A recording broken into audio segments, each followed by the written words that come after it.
जी बेटा, good morning to all of you. Sorry आजकल हम लोग रोज़ लेट हो जा रहे हैं और उसमें मेरी भी कमी नहीं है। हम भी आते हैं एकदम 8 बजे 8:05 में और यहाँ पे पहली क्लास होती है तो थोड़ी सी प्रॉब्लम्स आती है। प्लीज़ बियर विथ अस, है ना। बट फिर भी हम लोग जुड़ गए, अच्छी बात है। राहुल कुमार शर्मा जी जुड़ गए हैं, धन्यवाद आपका राहुल जी। कैसे हैं आप, है ना। हमें लगता है आज पहले ही आप ही जुड़े हैं। बीएल जी कॉमर्स क्लासेस भरतपुर से जुड़ गए हैं। Good morning sir, good morning बेटा, कैसे हैं आप? बहुत अच्छे हैं। इन्होंने अपना नंबर भी दिया था। पक्का मैं भरतपुर आऊँगा। भरतपुर में क्या क्या घूमने लायक है वो ज़रूर बताइएगा। ज़रूर आऊँगा मैं, है ना, पक्का आऊँगा मैं भरतपुर में।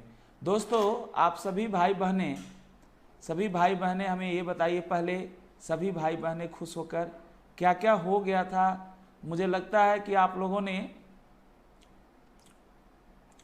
मुझे जो लगता है आप लोगों ने, हाँ जी बेटा जी, बहुत अच्छा हूँ। आप सभी भाई बहनों ने एक तो जो घटिया कंसेप्ट था वो भी पढ़ लिया था, उसको मैंने करा दिया था, लेकिन हमको लगता है वो पूरा नहीं हो पाया था वो कंसेप्ट। राहुल जी, है ना, आपने वो पूरा कंसेप्ट ख़त्म नहीं किया था। उसमें मैं आपको सिर्फ समझा पाया था 100 जो एक सेक्शन फंस गया था ना हमारा 191 191। चलिए दोस्तों, धन्यवाद आप सभी का। मैं कंसेप्ट नंबर खाली बता देते तो मेरे को फ़ायदा होता, क्योंकि यहाँ पे मैं सिस्टम डेवलप कर रहा हूँ कि वो कंसेप्ट नंबर भी रहे, रिवाइज कराने में सहूलियत होती है उससे मुझे भी, है ना। खैर सर, आप बता दें तो मुझे अच्छा लगेगा, नहीं बताएंगे तो थोड़ा अच्छा नहीं लगेगा, है ना बेटा। बता सकते हैं हमारे भाई बहन हमारे बता सकते हैं कौन सा कंसेप्ट था, चल रहा था आपका कंसेप्ट एक, और लास्ट के रह गए थे। अब आज जैसा कि मैंने वादा किया था, मंडे से नया चैप्टर शुरू कराऊंगा, है ना। और मंडे से कुछ नए बच्चे भी जुड़ेंगे। और ध्यान दीजिए बेटा, यहाँ पे हम लोगों ने ये आपके 20वां पॉइंट हम लोगों ने पढ़ा था। गुड मॉर्निंग जी, निवांधन कुंवर साहब को good morning. Rahul ji, concept 17 चल रहा था, ये बताना चाह रहे हैं। एंड इन कंसेप्ट 17 हम लोग बात किए थे कंडीशंस फॉर कंपनसेशन, कब आपको कंपनसेशन मिलेगा, इस पे हम लोगों ने चर्चा कर लिया था। जयदीप पांडे जी, स्वागत है आपका। और अब हम लोग आगे की बात करते हैं। तो आगे तो कुछ था नहीं, आगे मेनली ये था कि जैसे हमने नो कंपनसेशन वाले में बताया था और सेक्शन 202 के साथ मैंने रिलेट करके बताया था, अगर आप में से सभी भाई बहन याद हो, है ना। 18 चल रहा है, बहुत अच्छी बात है, 18 चल रहा है। और आपको एकदम स्क्रीन क्लियर दिख रहा है ना, चूँकि मेरे को क्लियर नहीं दिख रहा इसलिए मैं पूछा आपसे। इट्स क्लियर, आपका सब कुछ स्पष्ट है, आवाज़ और जो मैं पिक्चर दिखा रहा हूँ सर, कोई दिक्कत तो नहीं है। चलिए मैं यहाँ पे ना कंप्यूटर पे आपके चैट खोल लेता हूँ, तो चैट खोलने के बाद ना मुझे कुछ खास दिखाई नहीं देता, सिर्फ आपके कमेंट दिखाई देते हैं। मैं जो दिखा रहा हूँ ये नहीं मुझे दिख रहा है। तो कोई दिक्कत हो तो ज़रूर आप सर हेल्प करिएगा मेरी, है ना, हेल्प करिएगा पक्का। कोई दिक्कत नहीं है, मुझे लगता है सही दिख रहा होगा आप लोगों को, है ना, कोई दिक्कत नहीं है ना। चलिए साहब, थैंक यू साहब। हाँ, कोई दिक्कत हो तो ज़रूर बताइएगा, नहीं हो तो सर एक बार ओके कह दीजिए, है ना, फिर मैं आगे की बात करूं। दोस्तों, हम लोगों ने बात किया था सेक्शन 191 और उसमें ये बात था, जो भी था कंसेप्ट 17-18 हम लोगों ने जो बात किया था। यस बेटा जयदीप जी, यस बेटा, ओके लिख दिया आपने, निवांधन किसी भाई ने लिखा ओके, बहुत अच्छा, मतलब कोई आपको दिक्कत नहीं है, आपका एकदम वीडियो साफ है, सुथरा है ना। चलिए हम इधर साफ इधर भी कर लेते हैं और आपको दिक्कत ना हो। थैंक यू जी। यस सर, नो दिक्कत, नो प्रॉब्लम। चलिए दोस्तों, ज्वाइन करते हैं, आगे की बात करते हैं। हम लोगों ने जो बातें किया था हम लोग उससे आगे बढ़ेंगे। हम लोग आज करेंगे कि जो आप कहे थे सेक्शन 191 में कंपनसेशन नहीं मिलेगा डायरेक्टर्स को अगर उसका loss of office of profit होता है। जयदीप पांडे बेटा, सीएमए वाले मैं तुम्हें कल ढूंढ रहा था, कहाँ थे भाई, और नहीं भी थे तो तुम पिछला वीडियो देखो, मैं तुम्हारा नाम लेकर बोल रहा था कि हमारे सीएमए वाले आज आए नहीं होंगे, है ना। प्रदुमन ध्यानी जी को नमस्कार। दोस्तों, अब आप नहीं आए थे, अच्छा सीएमए वाले जो डाउट रह गया था जी, मैं खोज लिया था उसको, सारा एक एक चीज़ मैंने खोज लिया था बेटा, और अब हम लोग उसमें आगे बढ़ने की कोशिश करते हैं। आइए साहब, क्या क्या हो सकता है, क्या क्या बातें हो गई थी। अब हम लोग आगे बढ़े उसमें। तो जी अब जयदीप जी नहीं आए थे तो एक बार मैं और बता दूं, जैसे जयदीप जी उसमें जो दिक्कत हो रही थी आपने बड़ी मदद किया था, मुझे याद आता है, आपने बेरेक्ट की बातें भी बताई थी।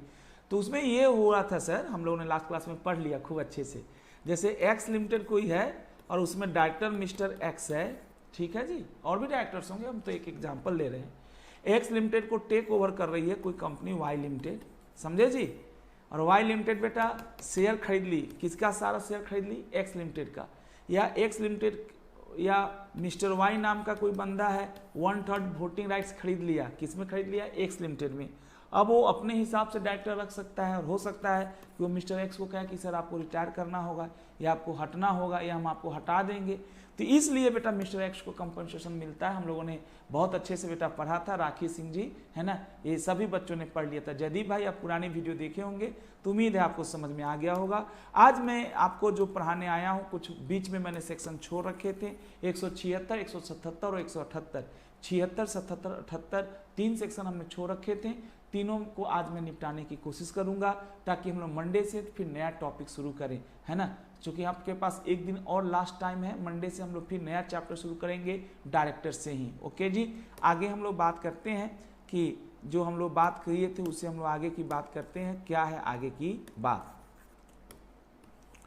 आगे जो हमारे पास बात है कि आपको कंपनसेशन नहीं मिलेगा, लेकिन मिल सकता है, 2 कंडीशन पूरे हो।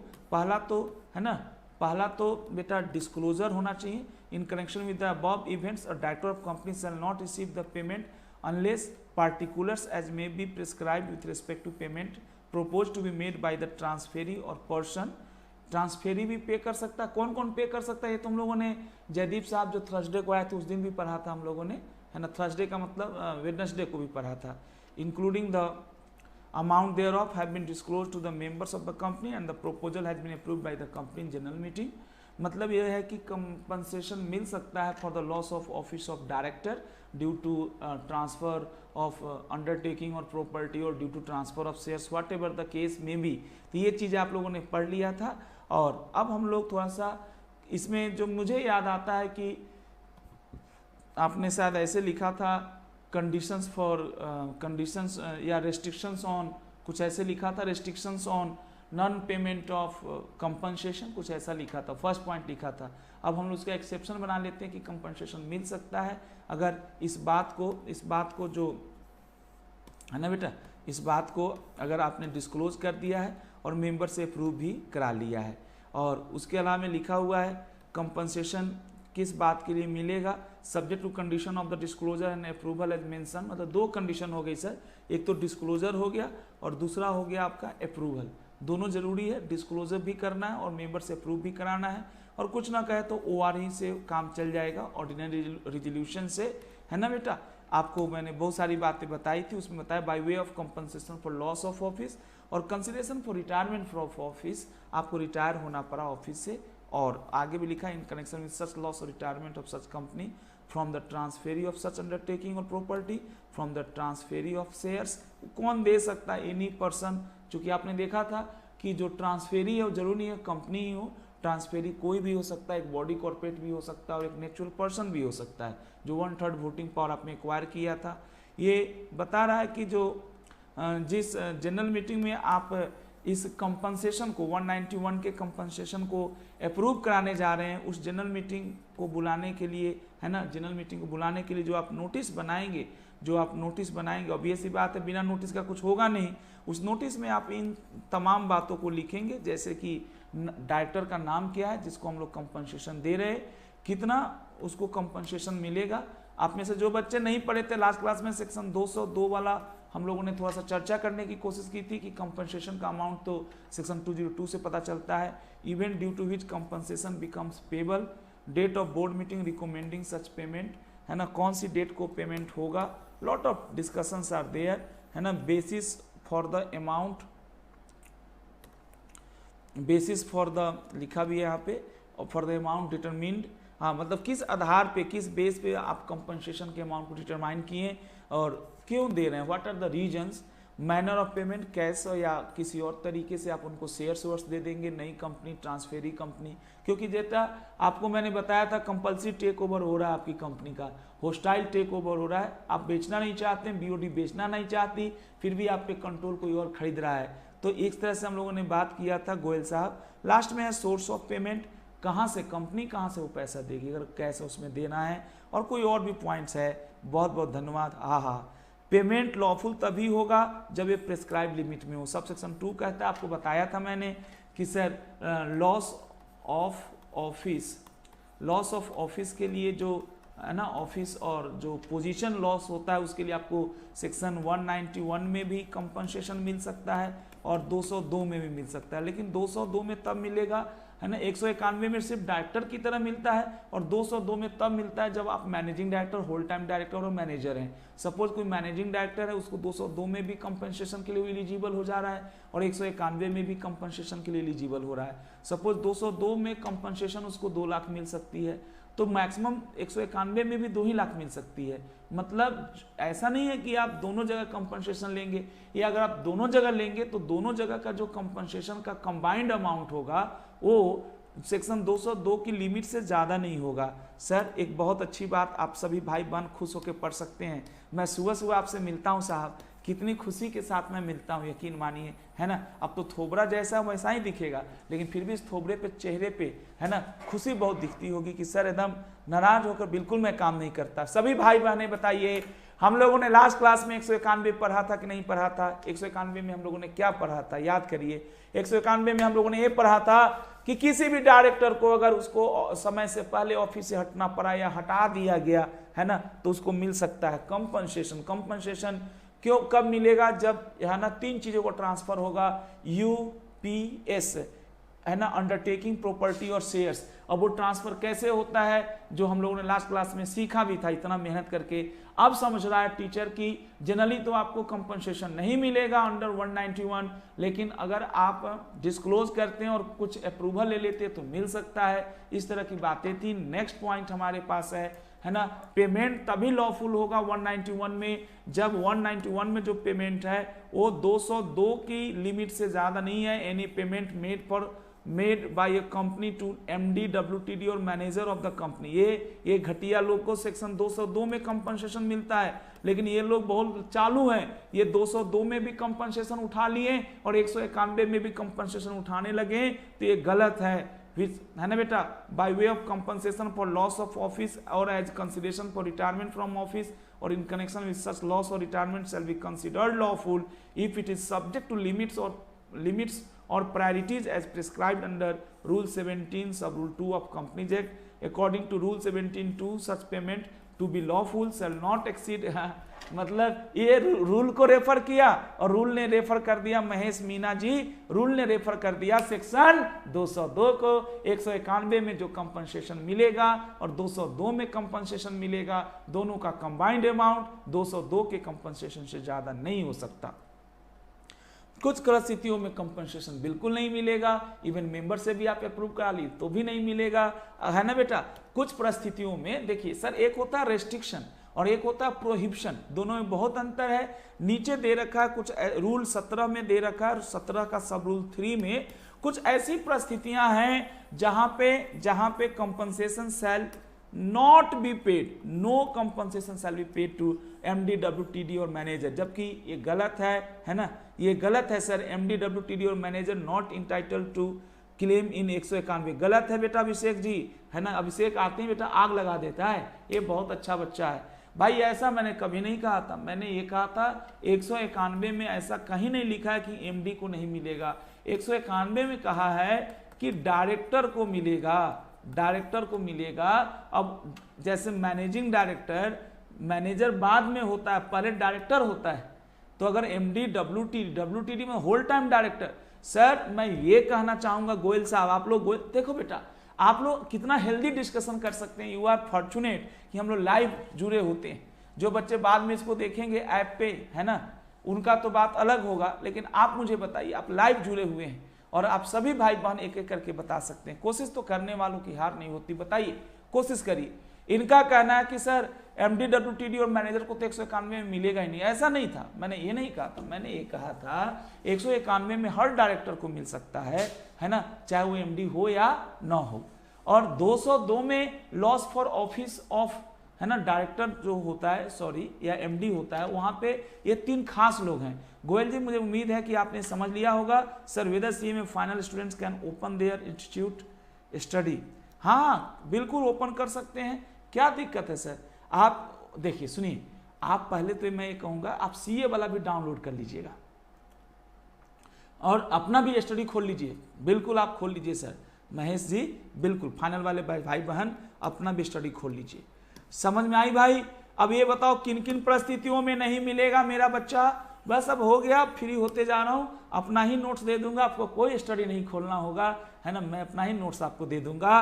पहला देखिए, पहला हमारे पास है companies default in payment of deposits. अगर कंपनी ने डिफॉल्ट किया, ये सब तो पहले भी पढ़ा चुका हूं, है ना, पहले भी पढ़ा चुका हूं। आप सबको खाली वो रीजन नहीं लॉजिकली समझाया था जो मैंने पिछली क्लास में समझा दिया।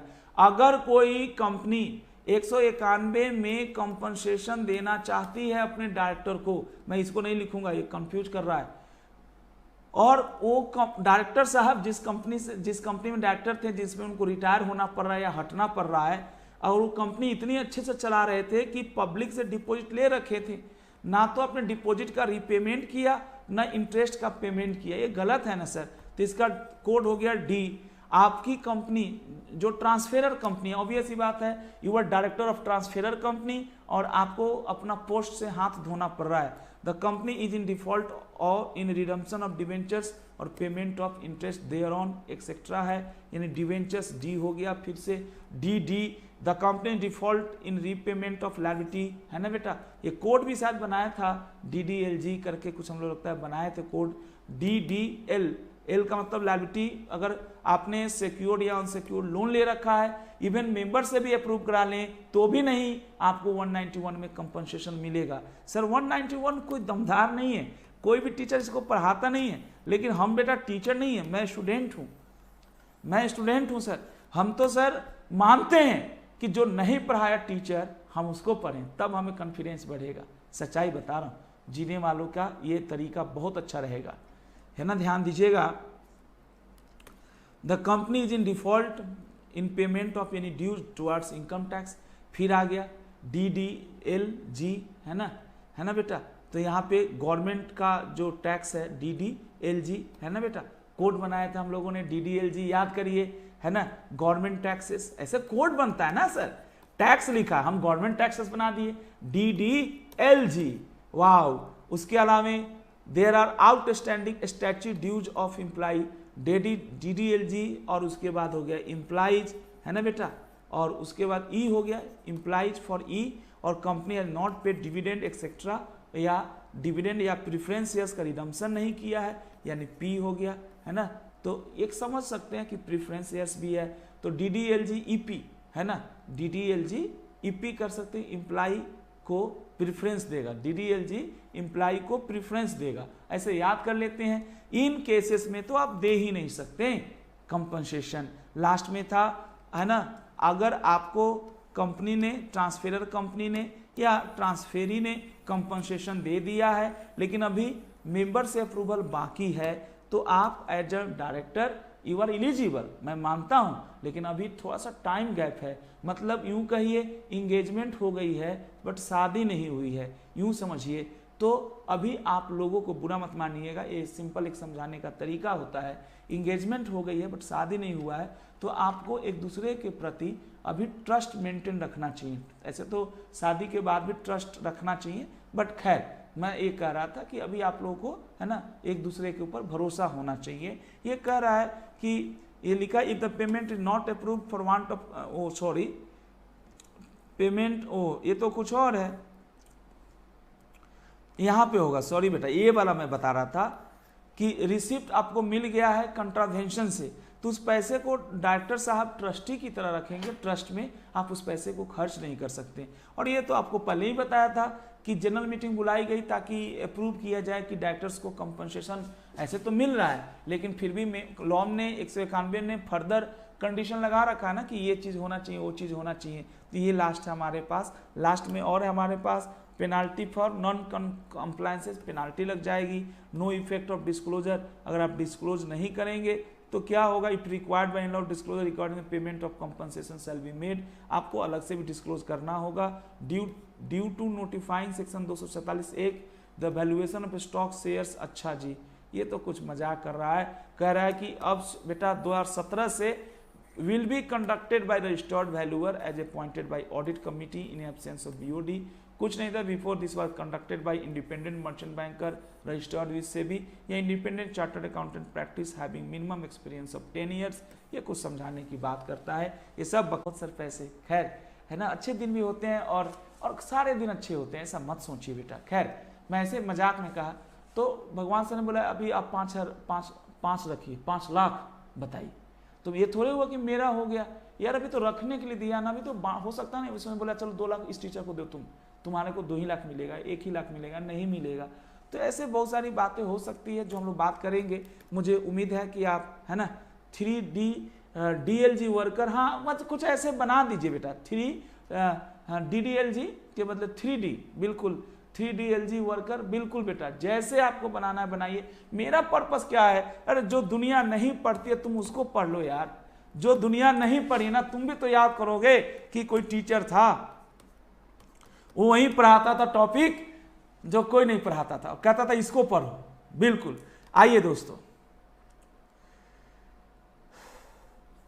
Condition for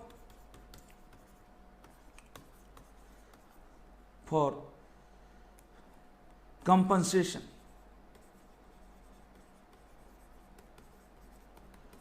ji sir, D, अरे बहुत आसान है, not a problem. Condition for compensation under section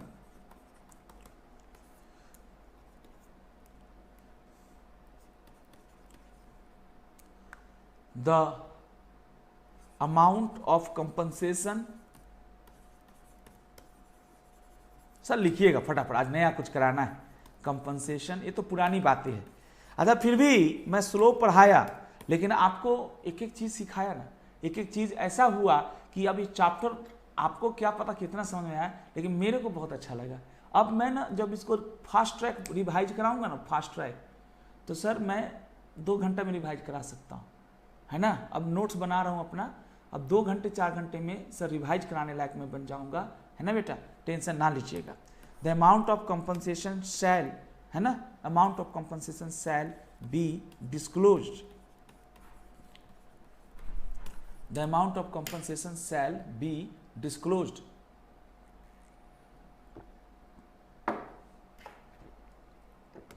okay बेटा, टू द मेंबर्स। ओके जी, the members must approve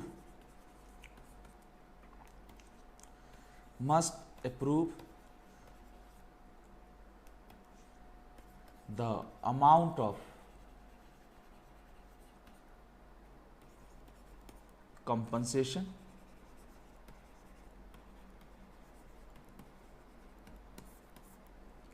in general meeting।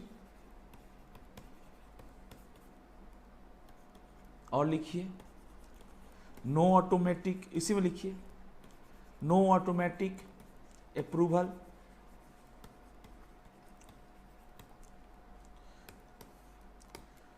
If. हम लोग बेटा इंटर में पढ़ाते हैं कि अगर ओरिजिनल मीटिंग में मेंबर्स नहीं आए, कोरम नहीं आया, तो मीटिंग एडजॉर्न हो जाती है और अगले सप्ताह next week same time same day same day, date नहीं, डेट कैसे सेम होगा, सेम डे और सेम प्लेस पे दोबारा से एडजॉर्न मीटिंग कराई जाएगी। और वहाँ पे भी अगर कोरम नहीं आता है तो वहाँ पे एक नियम था कि जितने लोग आए हैं उन्हीं को कोरम मानकर हम ओके कर देंगे, ऐसा यहाँ नहीं है। No automatic approval if meeting is, no automatic approval, कोई अप्रूवल ऑटोमेटिक नहीं होगा। इफ मीटिंग इज, सुनिएगा, no automatic approval if meeting is, समझिएगा बेटा, इफ मीटिंग इज, ठीक है, meeting is adjourn and in the adjourned meeting, जी बेटा, adjourned meeting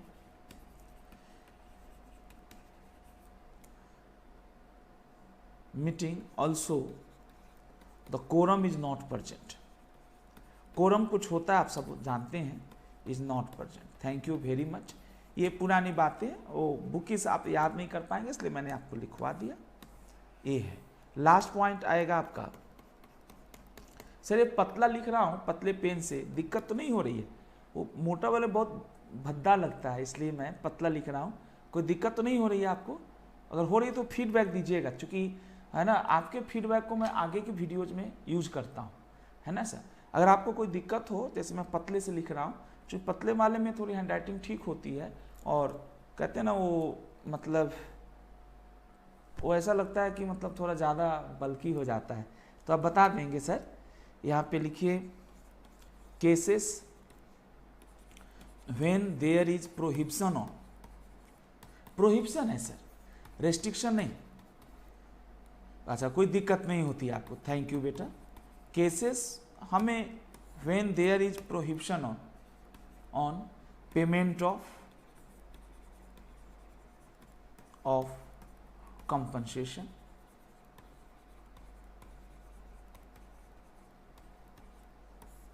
साहब ये है cases when there is prohibition on payment of compensation. वो कौन सी परिस्थितियां हैं जहां पे है ना आपको कंपनसेशन मिलेगा ही नहीं. एज पर रूल 17 सब रूल 3 आप चाहें तो याद कर सकते हैं, क्योंकि बहुत मेहनत कराया आपको इस चैप्टर के भीतर. सर बेसिकली क्या होता है, मेरा एक कमी है बेटा. अब देखो मैं जितना भी आपको पढ़ाया है ना, अब इसके बाद दो फायदे हुए.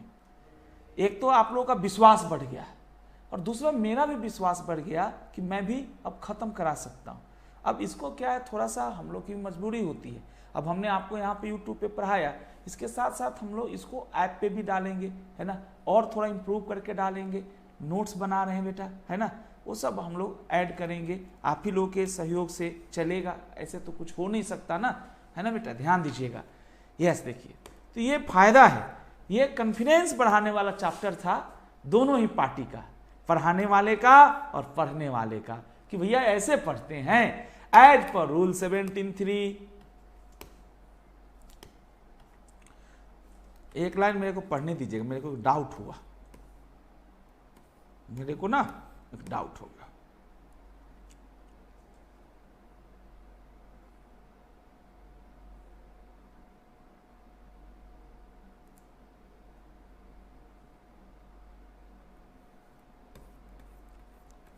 मतलब इसमें बेटा डाउट क्या है मेरा, मैं अपने मन में बात रखता नहीं, पूछ लेता हूं. जब आपको कंपनसेशन मिल रहा था, ठीक है sir, you are director, your office has been lost और you are force to retire from the transferor company, and even the members has okayed, oh you can take the compensation, but rule 17(3) says at the time of payment of compensation, if these defaults are continuing, if any of these defaults are existing, subsisting, then you are not entitled for any compensation under section 191.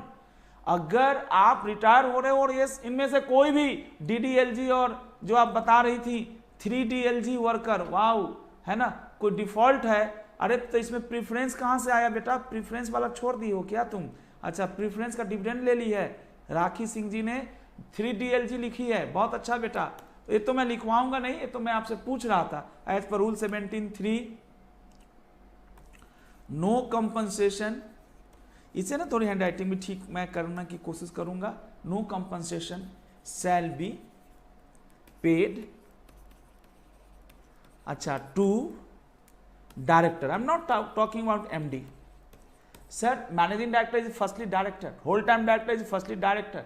Manager के लिए director होना जरूरी नहीं है. Manager मैं आपको पढ़ाऊंगा, manager के लिए डायरेक्टर होना जरूरी नहीं है. मैनेजर बिना डायरेक्टर के भी मैनेजर बन सकता है. कोई कंपनी में मैनेजर ही बनेगा डायरेक्ट, है ना, और वो मैनेजर आपको पढ़ाऊंगा ना मैनेजर कौन होता है, मैनेजर के लिए क्या क्वालिफिकेशन है, मैनेजर और मैनेजिंग डायरेक्टर में बहुत बड़ा अंतर पढ़ाऊंगा मैं आपको, इसके बाद वहीं पढ़ाने वाला हूं, है ना। मैनेजर और मैनेजिंग डायरेक्टर में बहुत बड़ा अंतर है कि managing director must be firstly director then managing director, but manager के लिए डायरेक्टर होना जरूरी नहीं है। I will teach you sir, I will teach तो मैं नहीं कहूंगा, I will discuss with you, क्योंकि कोई किसी को पढ़ा नहीं सकता, अपनी व्यूज हम शेयर करेंगे आपके साथ। धन्यवाद।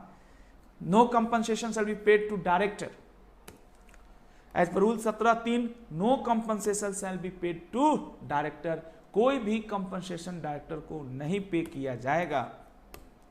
No compensation shall be paid to director, director को नहीं दिया जाएगा। Director if any of these defaults are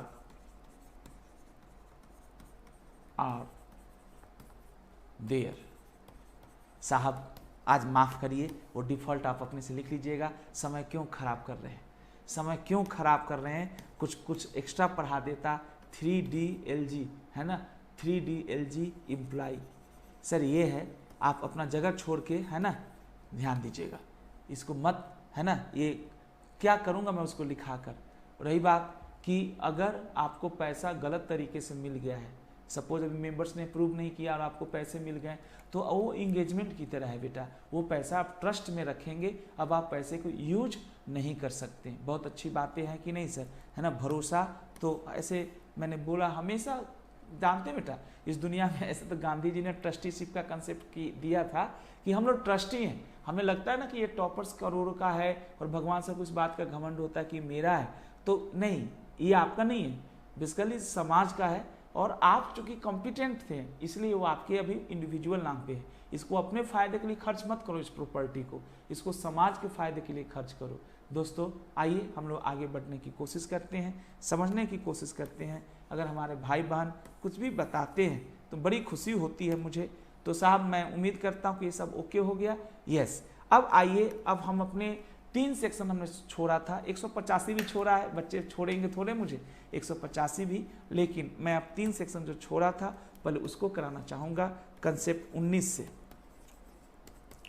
sir अब टीचर हम 18 माने थे, जो बच्चे 17 माने वो 18 लिखेंगे, और जो बच्चे 18 कंप्लीट किए हैं 191 को वो बच्चा 19 लिखिएगा। ये तो अपने घर की बात है, जैसे आप कहेंगे वैसे हो जाएगा। कंसेप्ट 19 में 3 बातें हैं और उनमें से पहला जो है 176 है ना। 174 मुझे जो याद आता है सेक्शन, मैंने 173 पढ़ाया था आपको, 173 general powers of board of directors, जो मेरे को याद आता है। और शायद उसके बाद 2-3 सेक्शन मैंने छोड़ दिए थे, ये आपके स्टडी मटेरियल में बहुत अच्छे से दे रखा था। तो एक तो ऑडिट कमेटी वाला 177 छोड़ दिया था, एक रेमुनरेशन एंड नॉमिनेशन कमेटी का है 178, वो भी छोड़ दिया था। याद रखिए, जैसे सर बोलते हैं ना 176, 77, 78, याद करिए सर, याद हो जाएगा। तो मुझे लगता है हमने सब पढ़ा दिए थे, बट ये 2 टॉपिक हमारे 3 टॉपिक छूटे हुए हैं। बाकी लोन टू डायरेक्टर्स भी बच्चों ने कहा कि लिखवाया नहीं था सर, आपने खाली समझाया था। सर बिल्कुल हम वो भी करा देंगे, हम जिंदा हैं बेटा, अभी मैं है ना करा देता हूँ, आज हो जाएगा सर, आपका कोशिश करूँगा।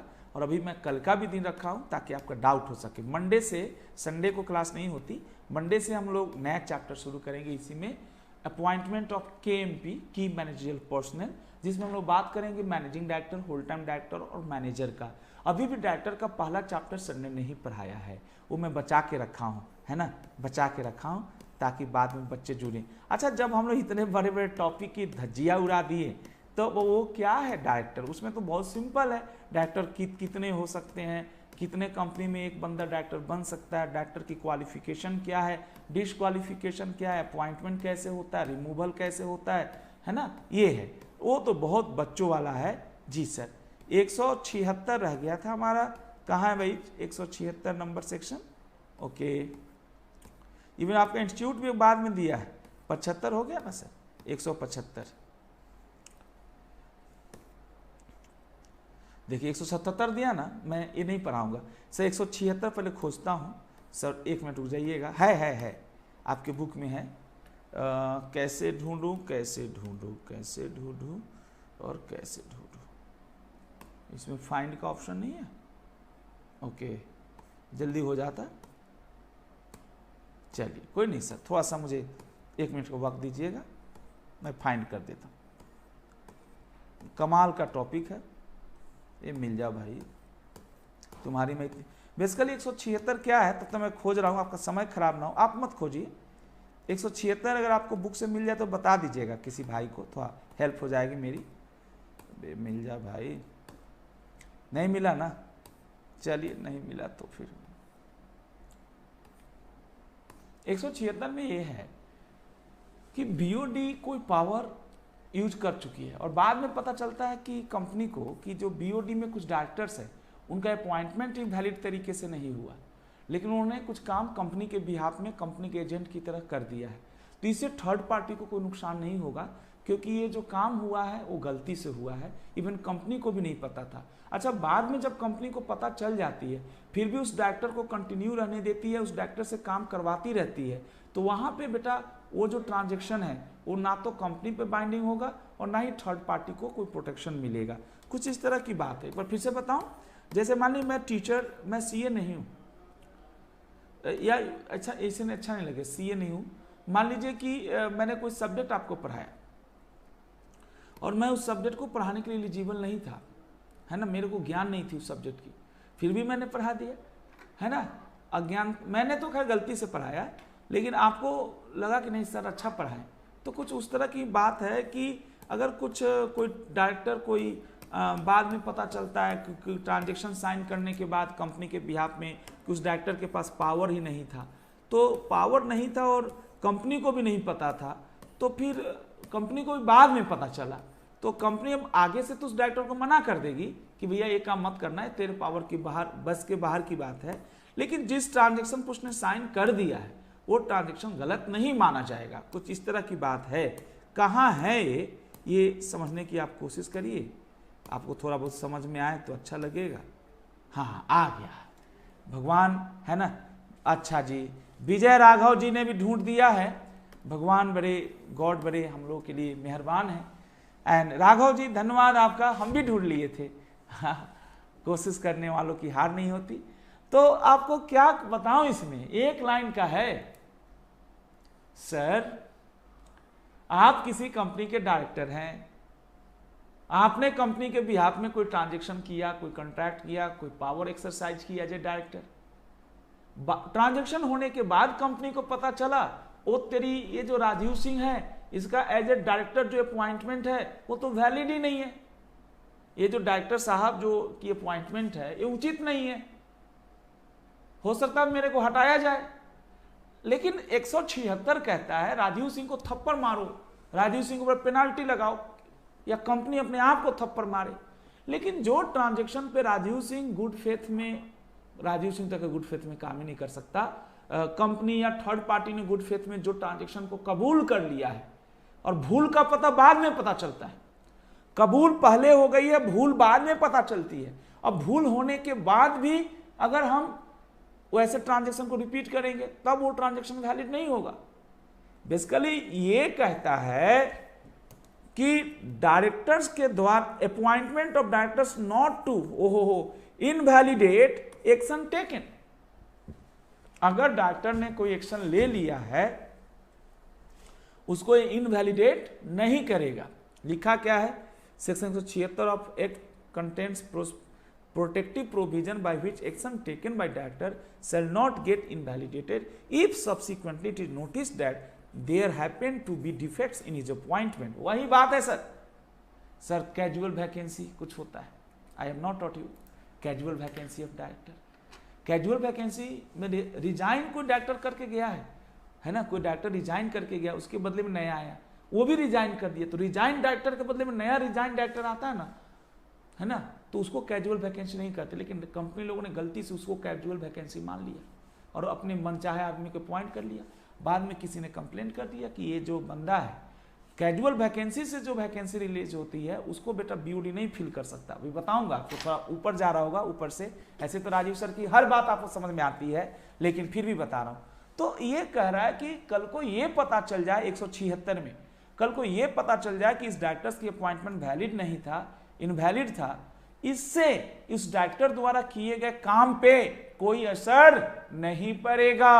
कोई असर नहीं पड़ेगा। समझ में आई बात? एक बार फिर से समझाता हूं, ये देखो बेटा, no act done by a person as a director shall deem to invalid if it was subsequently noticed।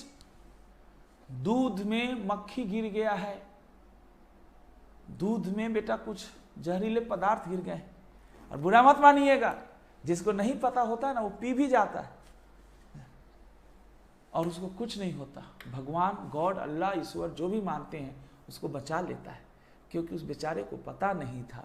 Sir कुछ हद तक यही है, हम कब्र नहीं खोदना चाहते।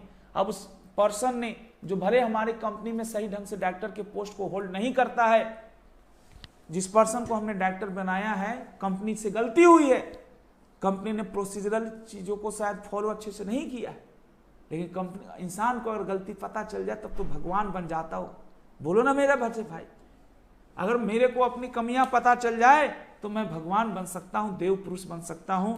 भगवान कोई दुनिया का दूसरे व्यक्ति नहीं है, आप ही हैं, है ना। बस आप अपने कमियों पे काम करिए, क्योंकि गॉड जो है हम सबके भीतर है, और वो तब बाहर निकलते हैं जब हम लोग अपने कमियों को दूर करते हैं, आलस्य को दूर करते हैं, प्रमाद को दूर करते हैं। प्रमाद मीन्स एंटरटेनमेंट, है ना दोस्तों। आलस और प्रमाद ये नहीं करना है, पुरुषार्थ करना है।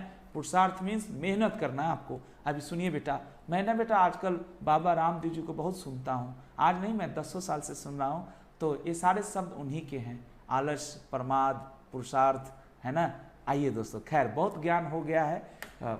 आने वाले समय में, है ना, जब इधर से खूब मेटेरियलिस्टिक लाइफ को भोग लूँगा तो यही सब काम बाकी है, थोड़ा बाल और बड़े करेंगे, है ना, थोड़ा एज भी हो जाएगा, उस समय तक ज्ञान बांटने का भी काम होगा। सर बहुत बड़ा काम है और अच्छा काम है, हम किसी यंगस्टर्स को मोटिवेट कर पाएँ, वो भी नहीं चिल्ला के नहीं, ज्ञान की बातों से, पौराणिक बातों से, धार्मिक बातों से, रिलीजियस बातों से। खैर दोस्तों, सिर्फ काम करने के लिए, नॉट फॉर कि भर दिन आप हरे कृष्ण हरे राम गाते रहें और रोते रहें, वाह प्रभु तुम्हारी कैसी रूपरेखा है। सर कर्म योग करना है, मतलब वो बताते हैं हम सबको। बस एक सेकंड, अब टॉपिक छिड़ गई तो मैं क्लैरिफाई कर दूं। वो सब लोग, अच्छे लोग यही बताते हैं कि हमें काम तो करना ही है, बस ये नहीं कि भर दिन वही काम कर रहे हैं, गॉड को याद कर रहे हैं। गॉड को भर दिन याद ही नहीं करना, आपको काम को याद रखना है। ये काम करना भी बहुत बड़ा पूजा है। सर आइए साहब, it was subsequently notice that appointment was invalid by reason of wow defect disqualification. वो आदमी डायरेक्टर बनने को डिजर्व नहीं करता था। विजय राघव, वो आदमी डायरेक्टर बनने को डिजर्व नहीं करता था, फिर भी कंपनी ने मिस्टेकनली उस आदमी को डायरेक्टर बना दिया, है ना। हैड बीन टर्मिनेटेड, वाव, या उसका पोस्ट खाली हो चुका था। Sir if director take certain decision which will benefited him and after it is known benefited him, वाह वाह वाह, उसको फायदा हुआ है। And after it is known that director appointment is invalid, his company approve his prior decision. वाह रे वाह, बहुत अच्छा आपने सवाल पूछा है। सर थोड़ा सा समय दीजिए, मैं पहले अपनी बात कर लूँ। ये लड़का बहुत होनहार है। शर्मा जी ने एक सवाल पूछा है, अभी जवाब मिलेगा सर, करारा जवाब मिलेगा, है ना, पक्का। पहले समझ लेते हैं। सर कह रहा है डायरेक्टर ने, पर्सन ने एज ए डायरेक्टर कोई काम किया है, बाद में पता चलता है कि उस पर्सन की जो अपॉइंटमेंट है वो डिफेक्टिव है, उस पर्सन का जो है ना क्वालिफाइड ना होकर वो पर्सन डिसक्वालिफाइड है, या उस व्यक्ति, उस पर्सन को डायरेक्टर के पोस्ट से वो हट चुका है, डायरेक्टर के पोस्ट से विकास जैन जी हट चुका है ना। कल आए नहीं थे तुम जी एसएम में, कहाँ थे तुम। Had been terminated by virtue of any provision content in, भाई उस बंदे की पोस्ट डायरेक्टर की खाली हो गई है, फिर भी वो इतना घटिया आदमी है कि वो डायरेक्टर की तरह काम किए जा रहा है। कहोगे सर पोस्ट कैसे खाली हो सकती है अपने आप? हो सकती है मेरे बच्चे, पोस्ट कैसे खाली हो सकती है अपने आप? तो इसका एक सबसे अच्छा सुमंत भाई एग्जाम्पल है ना, 10 बजे, है ना, 10 बजे आप बात करिए सुमंत साहब। ये बताइए, अगर ये भाई एक सवाल पूछते हैं, आइए ना सुनिए ना कुछ देर लेक्चर, ऐसी क्या बात है ना बेटा। ये देखिए, अगर सभी भाई बहन बताते हैं तो सभी भाई बहन बताइए। इनका सवाल है कि हैज बीन टर्मिनेटेड, जैसे आप शुरू में क्वालिफाइड थे, बाद में डिसक्वालिफाइड हो गए। आप शुरू में मेरे भाई बहने क्वालिफाइड थे और बाद में आप क्या हो गए, डिसक्वालिफाइड हो गए। समझ रहे हैं बेटा कैसे? डिस्क्वालिफिकेशन आ गई आपके भीतर, अपने आप आपका सीट खाली हो जाएगा, your post will automatically vacated. फिर भी आप पागलों की तरह ऑफिस आना जारी रखें, है ना। मेरे को टॉपर से हटा दिया गया है, फिर भी मैं आकर बच्चों को, और बच्चों सुबह सुबह आ गया, पढ़ाना शुरू कर दिया, है ना दोस्तों। लेकिन ये बात टॉपर्स को भी पता नहीं है, तो सर जो पढ़ाएंगे वो वैलिड होगा। आइए, एक्ट्स नॉट वैलिड, ओहो, डायरेक्टर द्वारा किया गया काम वैलिड नहीं होगा, है ना। After noticing his appointment to be invalid और have to be terminated if it is provided at section 176 176 shall not be deemed to have validity to act done by the director after his appointment has been noticed। notice मतलब knowledge है।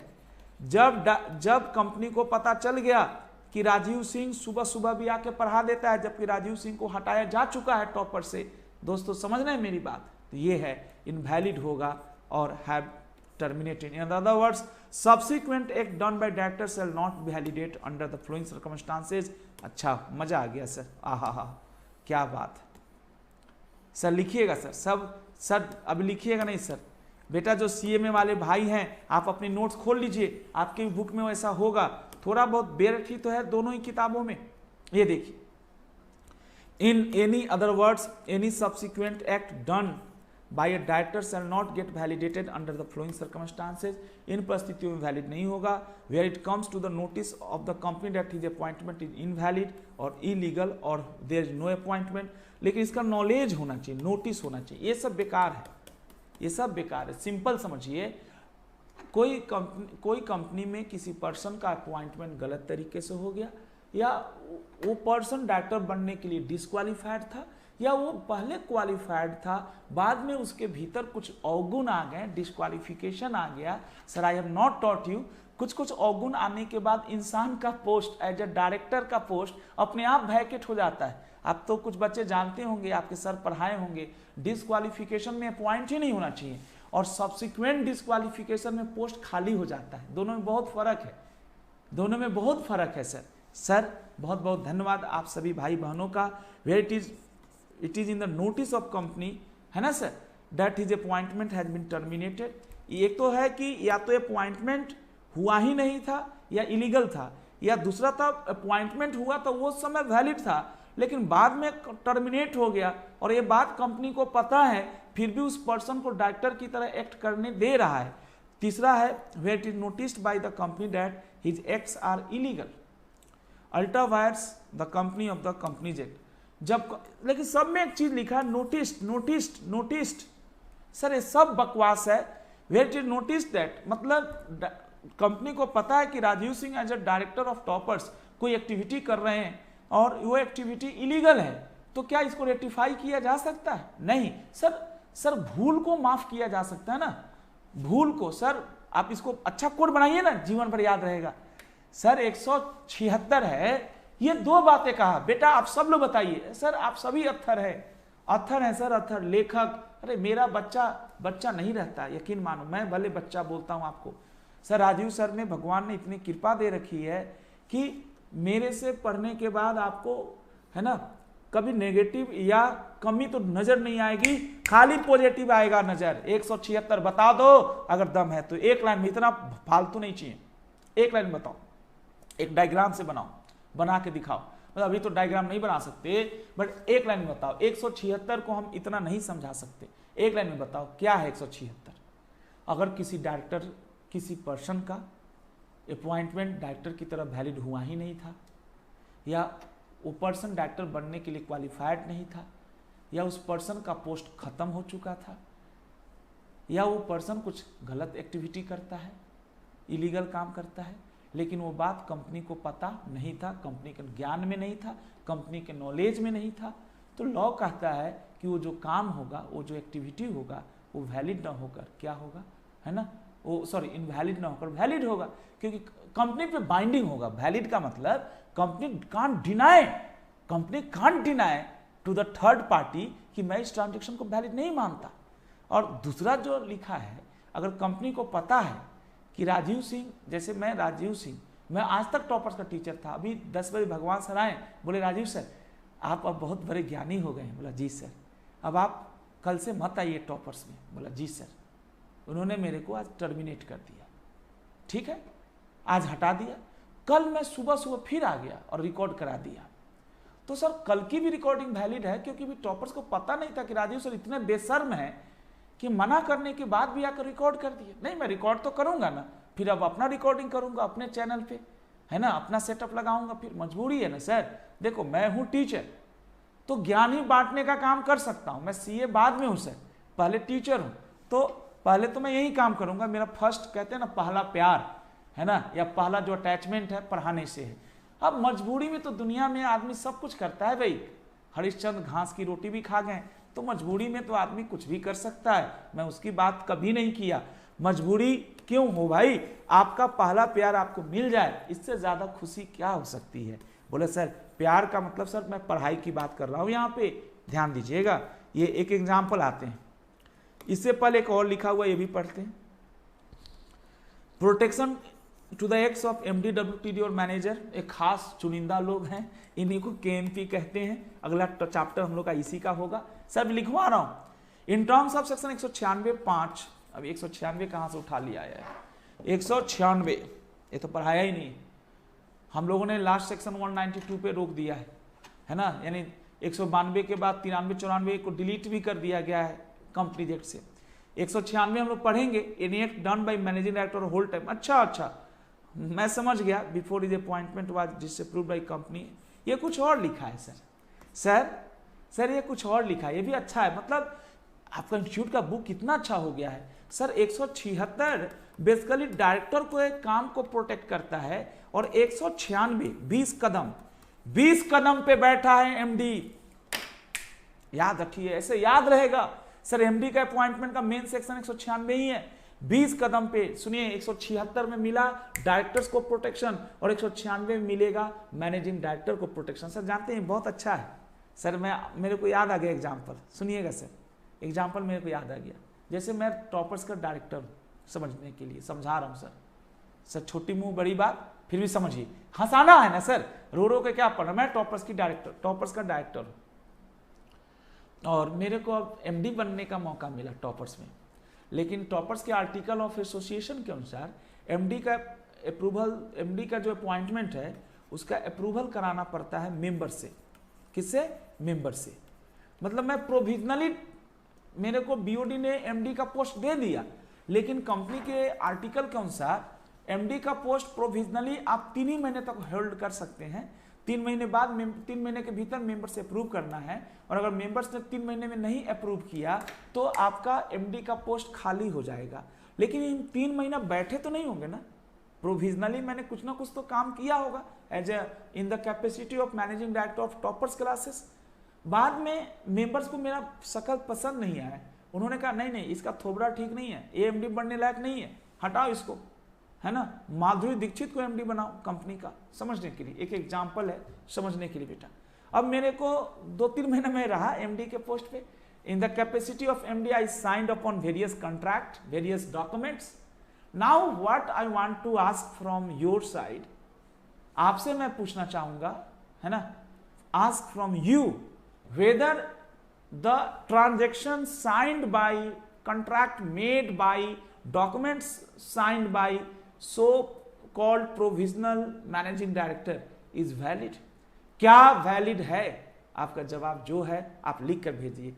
जवाब yes है, क्योंकि जवाब yes है मेरे बच्चे।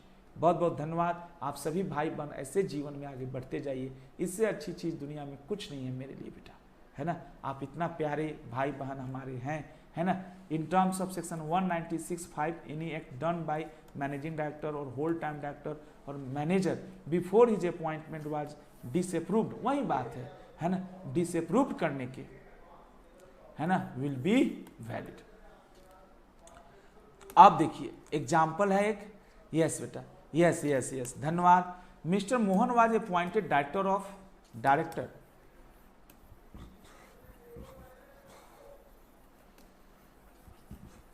अब एक बच्चे का डाउट है, राहुल के डाउट का भी जवाब देना है।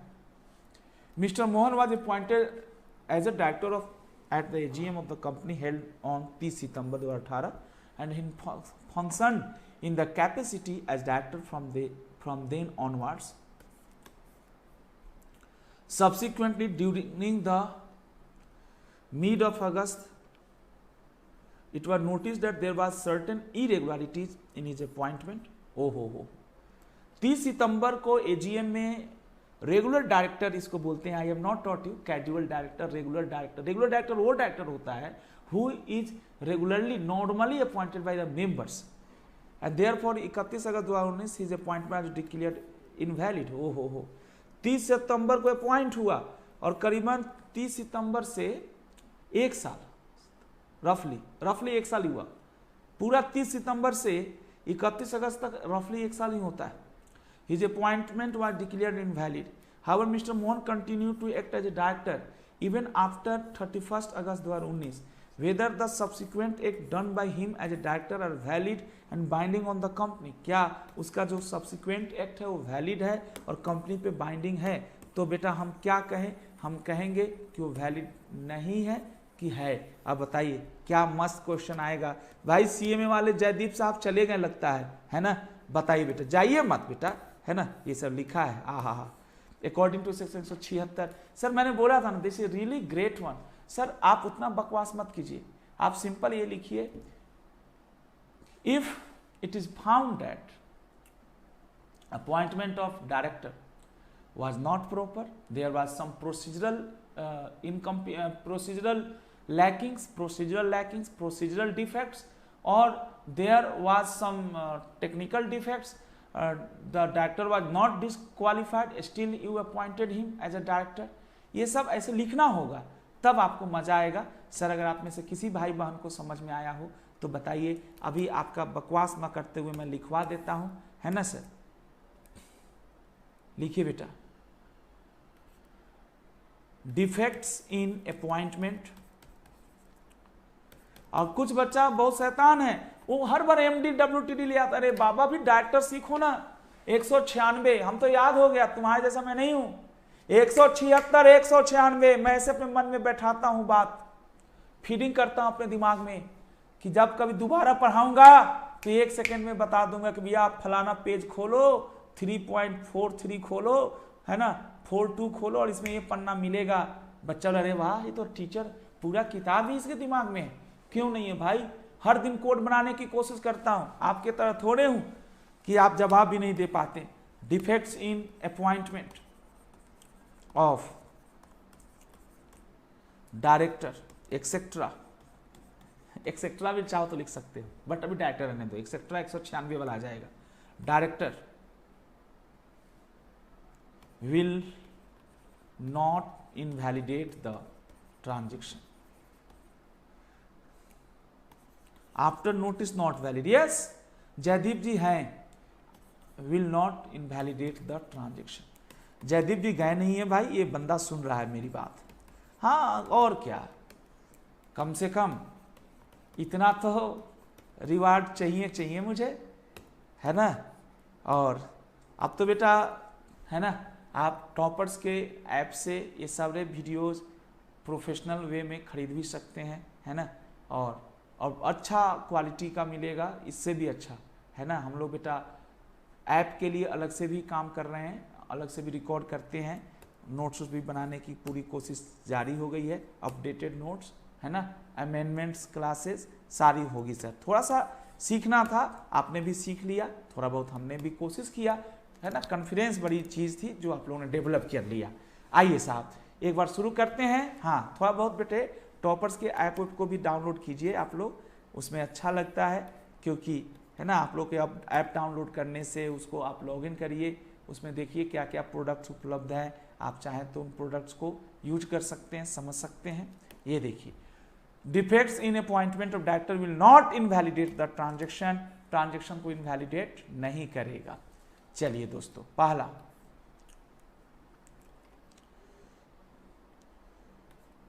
Notice of defect.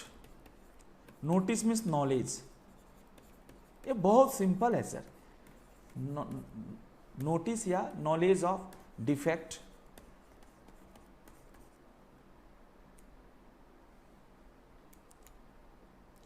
in appointment of director। करना है बेटा, मेहनत मुझे करना है, आप सभी भाई बहनों के लिए कुछ ना कुछ मुझे अच्छा करना है बेटा। तो यहां पे लिखिएगा नो नोटिस और यहां लिखिए नोटिस ऑफ डिफेक्ट। एक में कंपनी को ज्ञान नहीं है अपने ऑफिसर के डिस्क्वालिफिकेशन के बारे में, कंपनी गुड फेथ में मान रही है, प्रिंसिपल है, कंपनी प्रिंसिपल है बेटा, और डायरेक्टर्स बेसिकली एजेंट है। Notice of defect in appointment of director. धन्यवाद आप सभी भाई बहनों का, आपके प्यार के लिए, समय के लिए। देखिए हमारा तो समय बुरा मत मानिएगा, आप नहीं आते तो मैं सो रहा होता, आप आते हैं तो दो फायदे हो गए, एक आपको भी थोड़ा मेरे को भी हो गया, ये देखिए, है ना बेटा। लेकिन आप लोग थोड़ा बहुत इस वीडियोस को अपने दोस्तों को बताइए कि कोई सर जी हैं पढ़ाते हैं, और जो छूट गया है वो सब मिल जाएगा उनको, ऐप के थ्रू मिल जाएगा chapter wise. No notice of defect in appointment of director, then any act done by such person as director, such person, मैं पर्सन ही लिख रहा हूं क्योंकि वो बंदा डायरेक्टर है नहीं, then any act done by such person as director,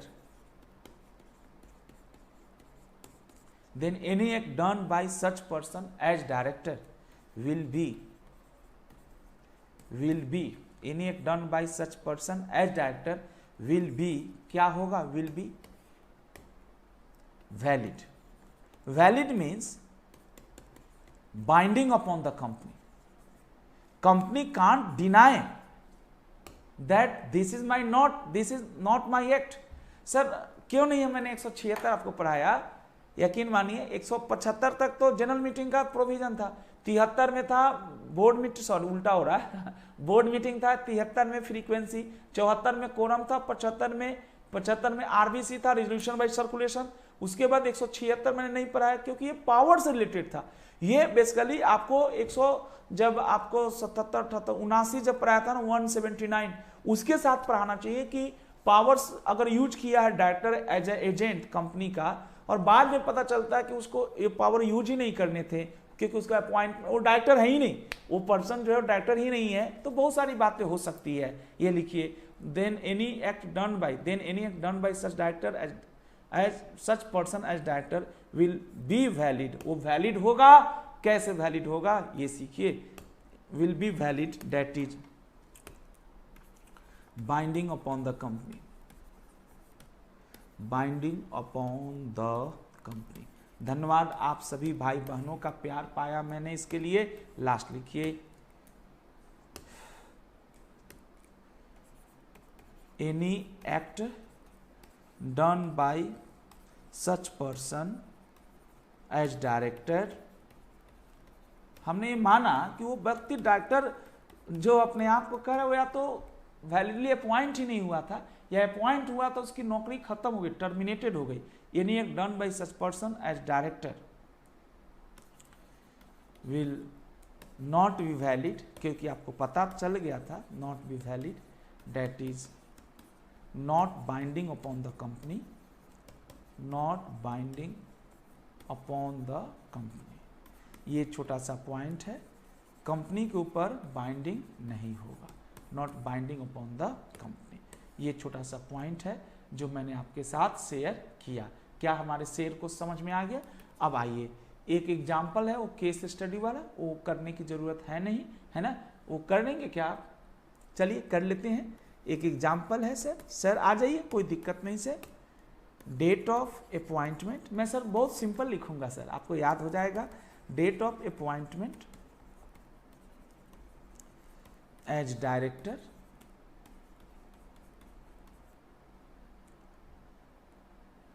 in AGM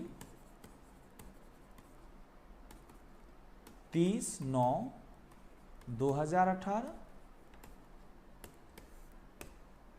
company date on which, date, ये सर वही क्वेश्चन है, ऑन विच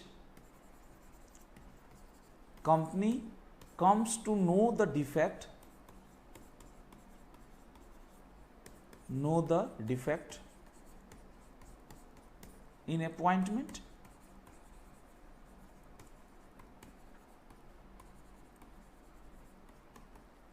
इकतीस 8/2019 ये है sir.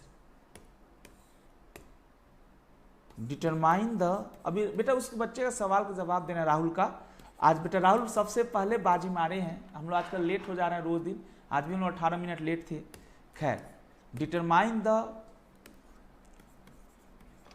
Validity of act done bye, act done bye, signature done by, document issued by so called director. Determine the validity of act done by such a person as director between 30/9/2018 to 31/8/2019। आप सभी भाई को पता है, इस दौरान company को पता ही चलिए 31 है ना 8/2019 को, 31/8/2019 से पहले के जितने भी काम हैं है ना, उससे पहले के जो जितने भी काम हैं, अपॉइंटमेंट हुआ है ना बेटा ना, यहाँ पे आपको तो पहले से ही पता है। आइए बेटा आंसर लिख लेते हैं हम लोग। अपॉइंटमेंट हुआ है 30/9/2018 को। डेट ऑफ नॉलेज, जिस दिन पता चला कि इनका अपॉइंटमेंट ठीक नहीं है, हो सकता है उस एजीएम में कोरम नहीं हो, उस अपॉइंटमेंट के समय गलतियां हो गई हो है ना, बहुत सारी गलतियां हो सकती है, और उस समय हमें उस गलती का पता नहीं चला, बाद में पता चला। तो जब पता चला उसके बाद बेटा इसका प्रभाव दिखने को मिलेगा 30 सितंबर 2018। और यहाँ पे है ना फटाफट देखिए 31/8, कल भगवान सर नाराज हो रहे थे और थोड़ा जल्दी छोड़ना के लिए बोल रहे थे कि सर आप है ना 50 तक भी छोड़ दीजिए, एकदम आप 9-10 बजे तक पढ़ा देते हैं। ये बताइए, तो यहाँ तक का तो वैलिड होगा, और इसके बाद अगर कोई ट्रांजैक्शन हो रहा है तो इनवैलिड होगा। धन्यवाद आप सभी का। ये तो बहुत, मैंने क्या बोला था सर 191 जैसा सेक्शन बहुत कम है लॉ में, मजा आ गया। नॉलेज से पहले वैलिड है, नॉलेज के बाद इनवैलिड है ना बेटा। आगे आइए नेक्स्ट कंसेप्ट की तरफ बढ़ते हैं। अगर अगला कंसेप्ट 20वां होगा, कंसेप्ट नंबर 20। आप में से अगर कोई बच्चा पीछे चल रहा है तो जिनका 19वां है 19वां लिखें, बट मैं 20 लिखूंगा, अच्छा लगता है यार, आगे बढ़ो। कंसेप्ट 20, कोई दिक्कत किसी भाई को? हाँ, अरे बेटा इस लड़के को जवाब दे दो यार, नाराज हो जाएगा लड़का। राहुल जी पूछते हैं, if a director takes certain decision which will benefit him and after it is known that director appointment is invalid. अच्छा, ट्रांजैक्शन के बाद, ट्रांजैक्शन ऐसा है जिसमें उसका अपना इंटरेस्ट हुआ है, is company approve his prior decision. बताओ सर इस बच्चे का जवाब दो, क्वेश्चन का। क्वेश्चन है जी, राहुल भाई के क्वेश्चन का जवाब दीजिए। राहुल जी का क्वेश्चन है कि कोई बंदा का अपॉइंटमेंट ठीक ढंग से नहीं हुआ है, लेकिन वो बात बाद में पता चला, उससे पहले उस बंदे ने as a director in the capacity of director अपने आप को ही कोई फायदा पहुंचाने के लिए कोई ट्रांजैक्शन किया है। तो जनरली बेटा आपका जो सवाल है थोड़ा मुश्किल है, क्योंकि हम लोग ये कल्पना करते हैं कि कंपनी के बिहाफ में है ना डायरेक्टर साहब ने कोई ऐसा ट्रांजैक्शन किया है जिसमें किसका फायदा हो, है ना, कंपनी के बिहाफ में डायरेक्टर साहब ने कोई काम किया है ना, जो हम लोग समझाते थे ऐसे बेटा, कंपनी के बिहाफ में डायरेक्टर साहब ने कोई ऐसा काम किया है जिसमें उसका फायदा हो, किसका मतलब थर्ड पार्टी के साथ किया है। आपका है कि खुद से ही किया है, तो खुद से किया तो सब डिस्क्लोज भी तो करना चाहिए उसे। चलिए कोई बात नहीं, आप कह रहे हैं उसको बेनिफिट हुआ, चोर है वो कहाँ डिस्क्लोज करेगा। तो मैं तो कहता हूँ कि वो ट्रांजेक्शन भी वैलिड होगा, ट्रांजेक्शन वैलिड होगा, बट जो कंपनी को लॉस होगा उसको, उसके लिए डायरेक्टर साहब को इंडेमनीफाई करना होगा, सो कॉल्ड डायरेक्टर को, कंपनी को। तो बेटा इन बच्चे का कोई जवाब है सर, है ना जयदीप साहब, इनके सवाल का जवाब दीजिए सर, वो क्वेश्चन बता दो। हाँ भाई, ये क्वेश्चन तुम अपने मन से बनाए हो या एग्जाम में आया है, क्या है, थोड़ा हमें भी बताओगे तो हमें समझ में आएगा, मन से बताया होगा या एग्जाम में आया। एग्जाम में आया तो एक ऑथेंटिक आंसर ढूंढने की कोशिश किया जाएगा इसका, और नहीं तो मन से बनाए हो तो फिर हम लोग ऐसे जनरल वे में इसको एक्सप्लेन करेंगे, है ना। Sir if director take certain decision which will benefited him, मतलब वही बात है जो उसको बेनिफिट देगा, पर्सनल बेनिफिट होगा। और बाद में पता चलता है कि उस डायरेक्टर का अपॉइंटमेंट इनवैलिड है, मतलब अपॉइंटमेंट भी ठीक नहीं है और जो ट्रांजेक्शन किया उसमें उसका खुद का पर्सनल फायदा है। Is company approve his prior decision, क्या कंपनी उसके डिसीजन को अप्रूव कर सकती है? तो मुझे लगता है अप्रूव करने की जरूरत नहीं ना, और अगर करना है तो बिल्कुल कर सकती है, ट्रांजेक्शन वैलिड हो जाएगा, लेकिन आपको पैसे वापस करने होंगे। बहुत अच्छा बेटा, है ना, खुद से पूछा है, अच्छा इन्होंने अपने से पूछा है। तो दोस्तों बहुत अच्छा आपका सवाल है, खुद से पूछा है तो बिल्कुल ट्रांजेक्शन वैलिड होगा और अप्रूव करने की कोई जरूरत नहीं है। वो ट्रांजेक्शन जब हो गया है तो हो गया, अब उसमें क्या कर सकते हैं आप, ठीक है। चलिए दोस्तों अब हम लोग आगे की बात करते हैं, आगे हमारे सामने क्या रह गया अब इसमें। कंसेप्ट नंबर 20 की तरफ हम लोग बढ़े। 20 क्या कहता है, इसको सीखने की जरूरत है हम सबको। Audit committee, okay sir, audit committee. अच्छा, मैं जब स्टूडेंट था, सॉरी गलत बोला, आज भी स्टूडेंट ही हूं, तो मैं सोचता था ऑडिट कमिटी सीए का होता होगा, मतलब सीए इसमें होता होगा। सर फिर पढ़ना जब शुरू किया तो पता चला कि ऑडिट कमिटी कुछ खास तरह की कंपनियां बनाती है जिसमें 3 डायरेक्टर होते थे। मैंने बोला यार ये मजाक हो गया, आप कहते हो ऑडिट कमिटी, तो सीए को रखो ना इस कमिटी में। सर बहुत घमंड है आपके भीतर, सीए को या सीएमए को बहुत घमंड है अपने भीतर। भैया मतलब ऑडिट है तो सीए में और सीए खाली, ऐसा नहीं है। सीएस भी ऑडिट करता है, secretarial audit, compliance audit CS भी करता है, ऐसा मत सोचिएगा। हम लोगों ने बेटा पहले सीएस ही पढ़ा था और हम लोग बहस करते थे सीएस बड़ा है या सीए बड़ा है फिर बाद में मैंने सीए भी किया, इसी चक्कर में आकर बाद में एहसास हुआ कि बड़ा छोटा कुछ नहीं है, इंसान बड़ा होता है, पोस्ट बड़ा नहीं होता है ना। ध्यान दें, ऑडिट कमिटी, क्योंकि पोस्ट तो वही है, मनमोहन अंकल भी होल्ड किए थे और मोदी अंकल भी होल्ड किए हैं, दोनों आदमी पोस्ट वहीं लेकर चल रहा है, लेकिन दोनों में किसकी क्या जयकार हो रही है, क्या हो रही है, वो सब अलग पड़ गया। सर इसका मतलब है कि हमें पर्सनल लेवल पे भी बहुत काम करने की जरूरत है, खास करके मुझे। ऑडिट कमिटी, सर इसका पूरा नाम समझिए, आज से डाउट खत्म हो गया, ऑडिट कमिटी ऑफ डायरेक्टर। अब आपको कभी दिक्कत नहीं होगा, नॉट ऑडिट कमिटी, इसका नया नाम सीखिए आज से। Audit committee constituted by company having members out of its BOD. BOD मतलब बोर्ड ऑफ डायरेक्टर्स अपने नीचे एक सब ग्रुप बनाती है, अपने नीचे एक सब ग्रुप बनाती है, और उस सब ग्रुप का काम है कंपनी के लिए ऑडिटर ढूंढना, है ना, कंपनी के लिए, कंपनी ऑडिटर के, कंपनी के ऑडिटर की इंडिपेंडेंसी को सुपरवाइज करना ऑडिट कमेटी का काम। कंपनी के लिए ऑडिटर ढूंढना, कंपनी द्वारा, ऑडिटर द्वारा दिए गए ऑडिट रिपोर्ट के बारे में समझ के कंपनी को बताना, कंपनी के बीओडी को बताना। सबसे पहले तो मैं आपको प्यार से कहना चाहूंगा, कमिटी और ग्रुप में और बोर्ड में क्या फर्क है। Board of directors is the prime authority, main authority है, और बीओडी में 10 डायरेक्टर्स हैं, कुछ उनमें से फाइनेंशियली लिटरेट हैं, कुछ एमबीए फाइनेंस से करके आए हैं, कुछ एमकॉम किए हैं, कुछ फाइन आर्ट वाले हैं, कुछ साइंटिस्ट हैं, कुछ सोशल वर्क करने वाले लोग हैं। तो जो जिनको डेबिट क्रेडिट आता है अच्छे से, एक आधा इसमें एक्सपर्ट भी हो, सीए हो तो और अच्छी बात है, कंपनी में सीए भी तो डायरेक्टर बन सकता है। तो इनको मिलाकर कम से कम 3 लोगों को मिलाकर, है ना, जिसमें मेजॉरिटी ऑफ डायरेक्टर इंडिपेंडेंट होना चाहिए। बात करेंगे हम लोग, जैसे 3 ही है तो उसमें से इंडिपेंडेंट डायरेक्टर भी रखने होते हैं। तो इंडिपेंडेंट डायरेक्टर तो सभी कंपनी में जरूरी नहीं होता ना, प्राइवेट कंपनी में होता ही नहीं। इंडिपेंडेंट डायरेक्टर क्या होता है मैंने नहीं पढ़ाया, बट इतना समझो जिसका कंपनी में कोई और लालच नहीं है, सिर्फ डायरेक्टरशिप का लालच है, कोई और लालच नहीं है। जैसे मैं टॉपर्स में सिर्फ पढ़ाता हूँ, बुरा मत मानिएगा, मैं मैनेजर नहीं हूँ टॉपर्स का, मैं कोई पॉलिसी डिसीजन में पार्टिसिपेट नहीं करता, ये मेरी कमी कर सकते हैं। सर लोग तो कहते हैं राजीव सर कुछ पॉलिसी डिसीजन में भी पार्टिसिपेट करिए। हम कहते सर कहाँ सर, भगवान हमको पढ़ाने लायक ही बनाए हैं, बाकी तो और टीचर हैं यहाँ पे जो पढ़ाते भी और पॉलिसी में भी भाग लेते हैं, तो उनकी वैल्यू सर अलग हो जाती है, ज़्यादा वैल्यू मिलता है।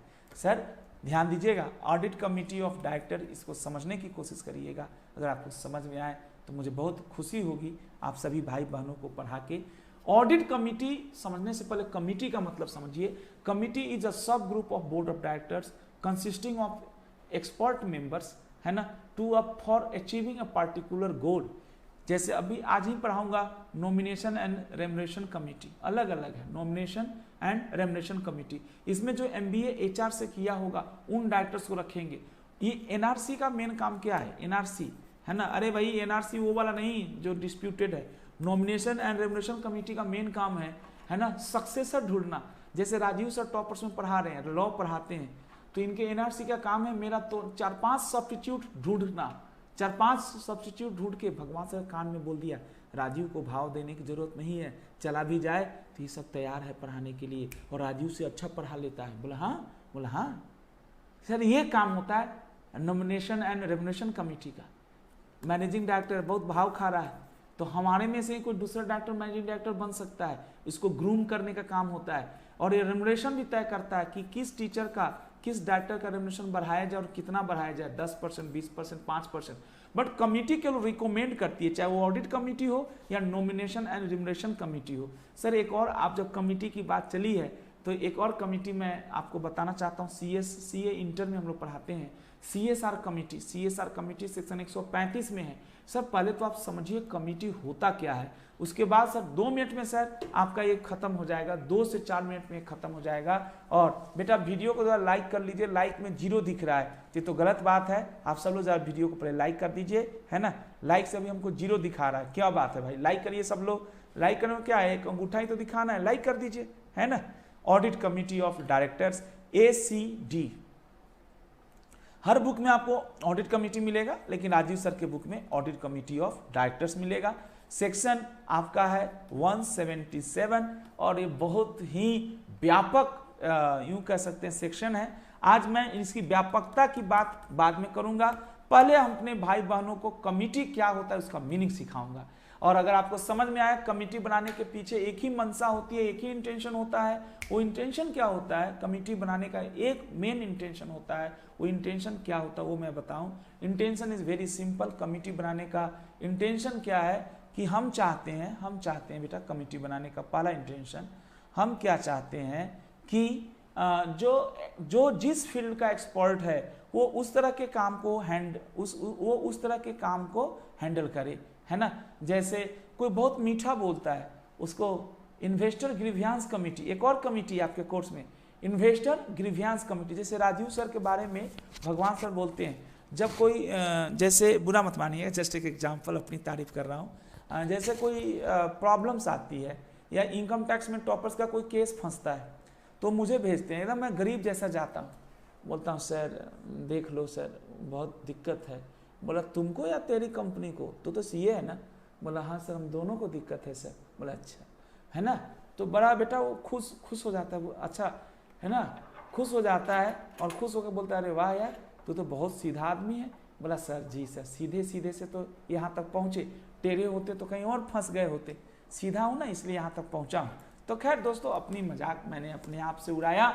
ऑडिट कमेटी बेसिकली यही सब काम करता है ना। ऑडिट कमेटी से पहले हम समझते हैं meaning of committee and purpose of meaning and purpose of committee.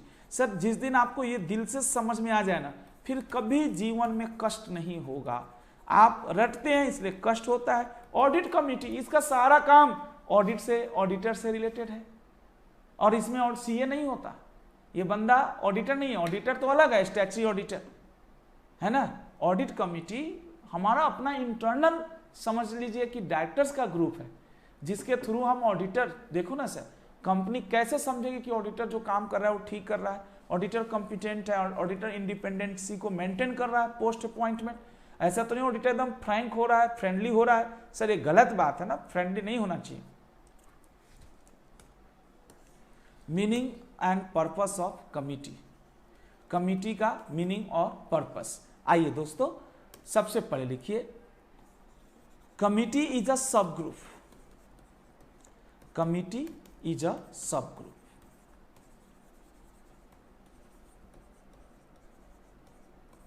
सब group of directors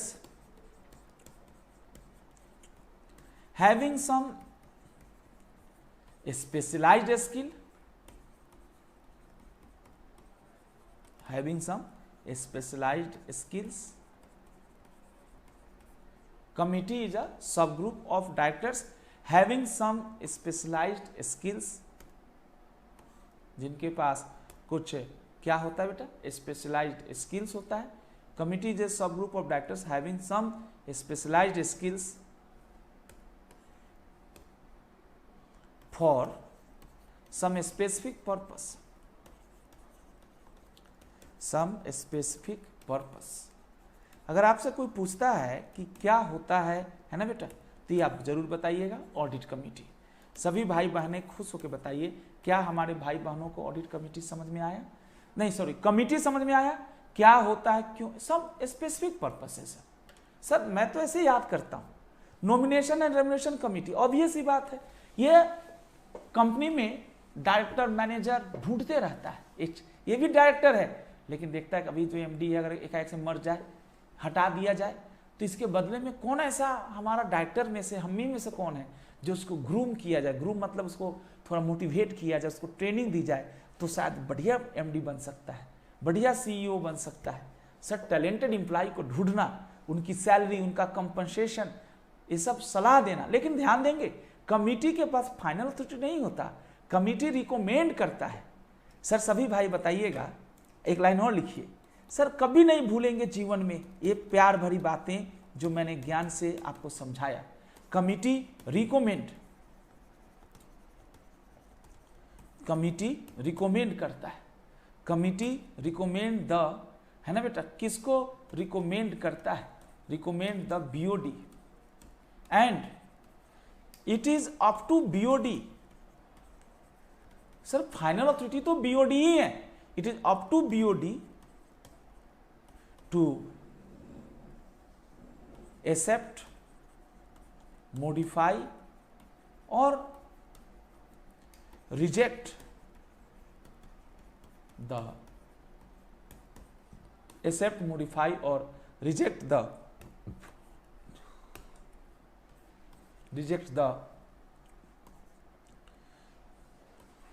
recommendations of committee। धन्यवाद आप सभी भाई बहनों के प्यार के लिए। एक एक चीज को आपने सीखा, meaning and purpose of committee, ये आपने सीखा है। सेकेंड पॉइंट, अब आ जाइए, हम लोग अपनी टॉपिक के भीतर घुसे हैं। ऑडिट कमिटी को आज हम लोग जितना हो सकता है सीखते हैं। ऑडिट कमिटी क्या है, ये थोड़ा कौन से पेज पे है फटाफट बताइए। ऑडिट कमिटी, आ जाओ भाई आ जाओ, मिल जाएगा सर, ये जल्दी मिल जाएगा, अभी तो मिला था। ऑडिट कमिटी कौन होता है ये सीखने की आपको ज़रूरत है। यहाँ पे 177 आ गया, मैं अब खोला तो देख ही लेता हूँ। 177 में 10 सब सेक्शन दिख गया मेरे को अब तक, है ना। 177 में 10 सेक्शन दिख गया, और तो नहीं है, नहीं 9-10 यही लग रहा है। वाह, विजिल मैकेनिज्म, लो भैया 177 में भी 2 पार्ट्स दिखा रहा है, 177 में भी 2 पार्ट्स दिखा रहा है ना बेटा। 177 का सब सेक्शन 9 और 10 टॉक्स अबाउट विजिल मैकेनिज्म। अच्छा जी, तो 1 से लेकर, है ना, 1 से लेकर 7 तक क्या होगा फिर, नहीं 1 से लेकर 8 तक, 1 से लेकर 8 तक फिर इसका मतलब ऑडिट कमेटी की बात करता है, यानी 177 2 in 1 है। 177 में भी 2 मतलब कमेटी के लिए 2 तरह की व्यवस्था की गई है। पहला देखिए सर, आइए सर, अब आइए एक बार अपने स्टडी मटेरियल को देख लेते हैं मेरा बच्चा। Section 177 of act and rule 6 and 6A of companies act, है ना बेटा, 6 and 6A of companies act. Mobi power, mobi power means meeting of board and its power. Mobi power, mobi power, MOBIPOWR, mobi power. कम से कम एक rule तो याद हुआ, सेक्शन 173 से करीबन 192 तक, और 195 से नया चैप्टर होगा, चैप्टर 13 KMP का, है ना, वो कंपनी जेट का चैप्टर 13, आपका कोर्स का चैप्टर 4। देखते हैं सर, ऑडिट कमिटी के बारे में आपको ओवरव्यू तो मिल गया कि ऑडिट कमिटी ऑब्वियसली, है ना, not committee of chartered accountant, is committee of directors. Audit committee is committee of directors. BOD के ही कुछ मेंबर जो डायरेक्टर के रूप में बीओडी में हैं, उनको इस कमिटी में मेंबरशिप मिल जाता है, और बच्चे बोलते कुछ एक्स्ट्रा भी पैसा मिलेगा क्या? सर काहे का एक्स्ट्रा पैसा, आपकी नॉलेज को हम रिकॉग्नाइज किए, ये भी एक बड़ी बात है। Section 177 of act and rule 6 and 6A of the companies, है ना, content provision in respect of audit committee, these provisions are described as under. पहला लिखिए, companies required to constitute and audit committee. Section बोलिए बेटा क्या लिखा है ना, section companies required to constitute and audit committee, किस तरह की कंपनी ऑडिट कमिटी बनाएगी? तो पहले तो ये समझ लेते हैं, आज कम से कम अप्लीकेबिलिटी तो समझ लें, ऑडिट कमिटी बनाने के लिए किन किन को जरूरी है, किस तरह की कंपनियां ऑडिट कमिटी बनाएगी। Following company are required to constitute an audit committee. पहला देखिए, पहला हमारे पास है एवरी लिस्टेड पब्लिक कंपनी, दूसरा है ना लिस्टेड पब्लिक कंपनी को तो आप अलग ही छांट दीजिए। लिस्टेड कंपनी तो हर जितनी भी कमिटी है, जितनी भी टफेस्ट सेक्शंस हैं उनको तो फॉलो करना ही है। खैर फिर भी हम लोग बात करें लिस्टेड के साथ साथ अनलिस्टेड में भी है, लेकिन इन तीनों अनलिस्टेड में ये जो तीनों पब्लिक कंपनियां, कुछ लिखा नहीं है लेकिन मैं समझता हूँ कि तीनों अनलिस्टेड होगी, क्योंकि लिस्टेड होती तो ए में ही कवर हो जाती। कोई पब्लिक कंपनी है, अनलिस्टेड पब्लिक कंपनी है नहीं, है ना बेटा, unlisted public company UPC, unlisted public company, और जिसके पास शेयर कैपिटल है, शेयर कैपिटल है कितने का, 10 करोड़ या उससे ज्यादा का, 10 करोड़ के बराबर या उससे ज्यादा का। Public company having turnover 100 crore rupees और मोर, यानी यूपीसी अनलिस्टेड, यूएलपीसी कर देते हैं ना, अनलिस्टेड पब्लिक कंपनी, यूएलपीसी प्लस बेटा इसके पास टर्नओवर जो है, टर्नओवर ये 100 करोड़ या उससे ज्यादा। अरे वाह, 10, 50, 100, वाह बेटा याद हो जाएगा। और कोई भी अनलिस्टेड पब्लिक कंपनी जिसका जो outstanding loan in aggregate exceeds 50 crore, अच्छा सब में और मोर है ना, 100 करोड़ और मोर, 10 करोड़ और मोर, इसमें लिखा सीधा इवन 50 करोड़ भी है तो नहीं होगा। और यहाँ पे फ्लोइंग कंपनी, यहाँ पे आप चाहें तो और लगा सकते हैं, जरूरी है सारे कंडीशन पूरे हों कि केवल 4 तरह की कंपनियों में ही इस तरह की कमेटी बनाने की रिक्वायरमेंट है ना, ऑडिट कमेटी बनाने की रिक्वायरमेंट सिर्फ 4 तरह की कंपनियों में है। पहला बोलिए मेरा बच्चा, जिस कंपनी को ऑडिट कमेटी बनाना है उसका नाम है, उसका नाम हम सभी भाई बहनों को पहले से ही पता है ना, क्या नाम है, क्या पता है आपको, क्लियर है। सेक्शन 177 सब सेक्शन 1 जो है वो बात करने की कोशिश करता है, और इसी चीज से हम लोग आगे और बढ़ते हैं। तो एक बात तो स्पष्ट हो गई। अच्छा, ये जो तीनों जो लिमिट देखनी है वो करंट बैलेंस शीट का नहीं देखना, करंट फाइनेंशियल्स का नहीं देखना, जो पिछला फाइनेंशियल है, इमीडिएट जो ऑडिटेड फाइनेंशियल्स है उसका देखना है। मतलब अभी कौन सा फाइनेंशियल ईयर चल रहा है समझने के लिए, अभी फाइनेंशियल ईयर चल रहा है, फाइनेंशियल ईयर 2020-2021। अब 2020-21 में कंपनी को ऑडिट कमेटी बनाना है या नहीं, इसके लिए हमें देखना होगा कि पिछले साल उसका जो फाइनेंशियल्स थे, यानी 20-21 फाइनेंशियल ईयर से पीछे का होगा ना, 19-20 के अनुसार क्या उसका जो पेड अप कैपिटल है वो 10 करोड़, टर्नओवर जो है 100 करोड़, ऑब्वियस सी बात है 10 करोड़ का है तो 10 गुना तो रोटेट कराओ यार कैपिटल को। और तीसरा है ना बेटा, एग्रीगेट आउटस्टैंडिंग लोन जो है वो 50 करोड़ या उससे ज्यादा की बात लिखता है। ये छोटा सा पॉइंट है और इन्हीं बातों से हम लोग आगे अब बढ़ेंगे। और छोटा छोटा पॉइंट है, ये लिखा है BCD, ओहो, the public company stated at point BCD are the classes of companies which are prescribed by rule 6 of companies act. इसका मतलब अगर आप बेयर एक्ट में पढ़ेंगे तो जो लॉ का ओरिजिनल बुक है उसमें इतना लिखा है कि every listed company and such other class of specified company is required to, ये स्पेसिफाइड क्लास ऑफ कंपनीज है। यानी फिर से समझाता हूं, जो लॉ की ओरिजिनल बुक है अगर आप उसको पढ़ें तो उसमें ये लिखा हुआ है कि हर लिस्टेड कंपनी को, और दूसरा लिखा हुआ है हर लिस्टेड कंपनी के साथ साथ जो दूसरा लिखा है ना बेटा, कि हर लिस्टेड कंपनी को, और दूसरा लिखा है कि हर उन कंपनियों को जो स्पेसिफाई किया जाएगा, तो ये स्पेसिफाइड है 10 करोड़, 100 करोड़ और 50 करोड़, है ना बेटा। In fact rule 6 requires that companies prescribed in rule 4 of companies appointment and qualification, AQD, इसका कोड AQD है जो आपने नहीं पढ़ाया है, are the companies which shall constitute audit committee. In fact rule 6 requires that companies prescribed in rule 4, अच्छा, of the companies, अच्छा कुछ कह रहा है बेटा समझाने की, रूल 4 भी कुछ समझाने की कोशिश कर रहा है कि उसमें जिन कंपनियों को चर्चा किया है उन्हीं को मतलब बनाना है, एक को रिलेट कराया है। अभी आप कम से कम इतना तो समझ ही गए है ना बेटा। वाह बेटा, ये देखिए ये थोड़ा और डायग्राम बनाया है। एवरी लिस्टेड कंपनी को तो ऑडिट कमिटी ACOD मेंटेन करना ही है, ACOD। दूसरा है सच अदर क्लास और classes of companies as prescribed under rule 6 of the companies act. Rule 6 refers to rule 4 of companies act. वो हो मतलब जो सेक्शन 177 है, 177 का सब सेक्शन 1 में कहा है कि लिस्टेड कंपनी और such class of companies as may be prescribed shall constitute an audit committee having so many number of directors, out of which majority of directors shall be independent directors। and इससे जो direct rule है rule 6 है, लेकिन rule 6 भी थोड़ा कहता है कि रूल 6 कहता है कि नहीं, हम नहीं बताएंगे, जो रूल 4 में लिमिट है उसमें जो लिमिट है वही शेयर करना है। तो ये रूल 4 के भी लिमिट है। रूल 4 में हम लोग बात करेंगे कभी AQD जब पढ़ेंगे, अपॉइंटमेंट क्वालिफिकेशन ऑफ डायरेक्टर्स। तो ये 6 और 4 के कंफ्यूजन में ना आए, मैं चीज़ों को कम से कम जाने से पहले पुटअप करना चाहूँगा है ना, कि किन कंपनियों को बनाना है। इसके लिए आपको 177(1) प्लस रूल 6 पढ़ना होगा। रूल 6 में है ना 3 तरह के खास कंपनियों को जो पब्लिक है और अनलिस्टेड है उनको मौका मिला है, जो हमने आपके साथ शेयर भी किया। Company not required to constitute an audit committee, किन कंपनियों को ऑडिट कमिटी बनाने की जरूरत नहीं है।